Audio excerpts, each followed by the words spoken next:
ख्रिस्त में प्यारे बच्चों, आप सबों को जय यीशु। आज का पाठ शुरू करने के पहले हम एक बार प्रार्थना करें। आइए अपने हाथों को जोड़े, सिर झुकाकर हम प्रार्थना करें। प्यारे प्रभु जी, आज तक आपने जितने भी आशीष हमें दिए हैं उन सभी के लिए धन्यवाद कहते हैं। आपकी कृपा से हमें परिपूर्ण कीजिए। आपकी इच्छा हमारे जीवन में पूर्ण हो, इसके लिए हमें आपकी इच्छा समझने की शक्ति दीजिए। पिता, पुत्र और पवित्र आत्मा की बड़ाई होवे, जैसे वह आदि में थी, अब है और अनंत काल तक सदा रहेगी। आमीन। जय यीशु। आज हम हमारे कैटेकिज्म क्लास में लास्ट पार्ट पढ़ेंगे। एक नवयुग के निर्माण के लिए हमें एकत्र होना है। बच्चों, हम प्रकाशना ग्रंथ अध्याय 21 पद संख्या 1 से 4 में हम देख सकते हैं कि दुनिया के अंत होने के बाद एक नई सृष्टि की रचना प्रभु करने वाले हैं, जहां पर दुख नहीं, जहां पर वेदना नहीं, कोई आंसू नहीं, कुछ नहीं, बस सब बहुत खुश रहेंगे और प्रभु अपनी लोगों के बीच में निवास करेंगे। वहां अंधकार नहीं होगा, दिन और रात नहीं होगा, क्योंकि प्रभु जब लोगों के बीच में विराजमान है तो वहां पर पूरा प्रकाशमय होगा। सुनने में बहुत अच्छा लगता है ना?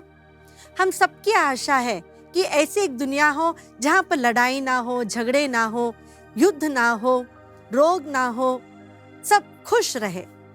लेकिन यह सिर्फ एक कल्पना, ऐसे कई लोग कहते हैं, लेकिन यह एक सच्चाई है जो हमारे जीवन में हम चाहते हैं और जरूर हमें मिलेगी भी। जहां पर दुनिया में कंपटीशन हो, असत्य हो, हिंसा हो, वहां पर ईश्वर का राज्य कभी नहीं आ सकता। जहां पर हम ईश्वर को छोड़कर अपने आप एक आइडेंटिटी बनाकर काम करें, वहां पर सफलता नहीं हो सकती, वहां पर शांति नहीं हो सकता। इसीलिए हमें ईश्वर के साथ रहकर ईश्वर की इच्छा को पूर्ण करते हुए एक ऐसी दुनिया की रचना कर सकते हैं जहां पर शांति, सुख, आनंद हो। और जो सुसमाचार हमने सुना है, इसके द्वारा हमें यह सब मिलता है, लेकिन यह सुसमाचार हमें दूसरे लोगों तक भी देना है। कलीसिया में ऐसे कई संगठन हैं जिसके उद्देश्य यह है कि हम आने वाली एक पीढ़ी को इसके लिए अच्छे से तैयार करें। हमें प्रेरिताई कार्य एक ऑर्गेनाइज्ड रूप में करना है, एक संगठित रूप में हमें करना है, जिससे वो ज्यादा इफेक्टिव भी हो सकता है। और जब हम प्रेरिताई कार्य एक ऑर्गेनाइज्ड रूप में, एक संगठित रूप में इकट्ठे बैठकर करेंगे तो वो बहुत ज्यादा पावरफुल है। वो हमें क्रिस्तीय विश्वास में दृढ़ बनाता है, वो हमारी आवश्यकता है और उसके द्वारा कलीसिया और भी पोषण पाती है और भी अपने प्रेरिताई कार्य में इफेक्टिव हो सकती है। लेकिन इसके लिए हमें हमारे स्वार्थ को हटा के रखना है, हमारे निजी प्रॉब्लम्स को हटा के रखना है, केवल ईश्वर को और ईश्वर के राज्य के बारे में सोचना है। हमें इस दुनिया में जो वैल्यूज प्रभु यीशु ने हमें सिखाए हैं, उसके आधार पर एक जीवन बिताना है, जिसके द्वारा हम प्रभु के प्रेम के, प्रभु की करुणा के साक्षी बन सके। जैसे न्याय, प्रेम, क्षमा, भाईचारा, इन सभी वैल्यूज को पकड़ते हुए हमें दुनिया के सामने एक नई दुनिया रचनी है जहां पर ईश्वर की इच्छा पूरी होती हो। और इसके लिए हमें भविष्य के प्रेरित, यानी छोटे बच्चे से लेकर बड़े तक जो भविष्य में भी प्रेरित होने वाले हैं, उनके विकास के लिए, उनके विश्वास में आगे बढ़ने के लिए हमें कार्य भी करना है। जब हम इकट्ठे होकर एक संगठित रूप से कार्य करते हैं तो इसमें विश्वास में, प्रेरिताई कार्य में जो आगे की पीढ़ी जो करनी है, वो चीजें हम नेक्स्ट जनरेशन को सिखाते हैं, पढ़ाते हैं। और इसके लिए ही सेकेंड वेटिकन काउंसिल ने ये बात रखी कि बच्चों को छोटे से लेकर बड़े तक उनके विश्वास में उन्हें दृढ़ करना है, उन्हें सिखाना है कि वे अपने लाइफ पोजीशन में, आप स्टूडेंट हो, नर्सरी के स्टूडेंट से लेकर 5th standard, 8th standard, 10th standard, या युवा हो, कॉलेज में पढ़ने वाले हो, ऐसे सभी स्टेजेस के बच्चों को, या उसके बाद के भी, अगर माता पिता हो, अगर सोशल वर्कर्स हो, तो इन लोगों को अच्छे प्रेरित बनकर दुनिया में कैसे प्रभु का प्रेम और प्रभु की करुणा दूसरों तक पहुंचा सके, इसके द्वारा वे लोग प्रभु के प्रेम को, प्रभु की करुणा को दूसरे लोगों तक पहुंचा सके।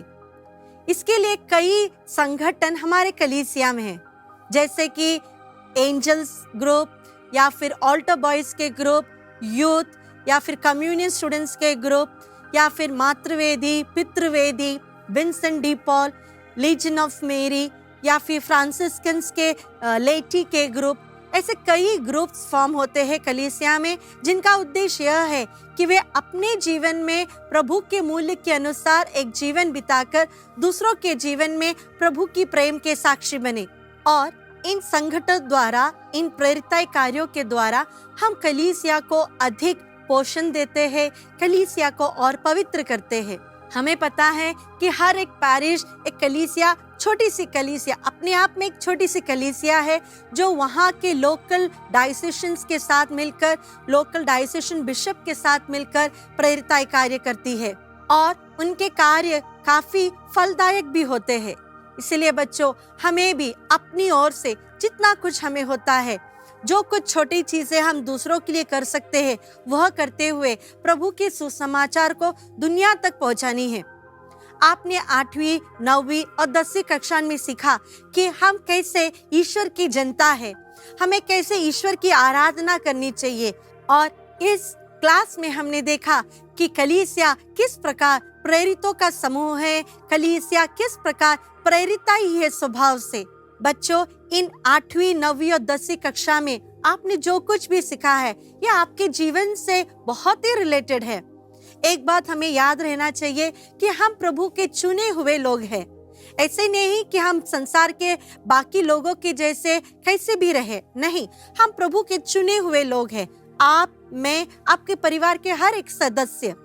उसी प्रकार प्रभु ने हमें इसलिए बुलाया है कि हम प्रभु की आराधना करें, आत्मा में, सच्चाई में हम प्रभु की आराधना करें।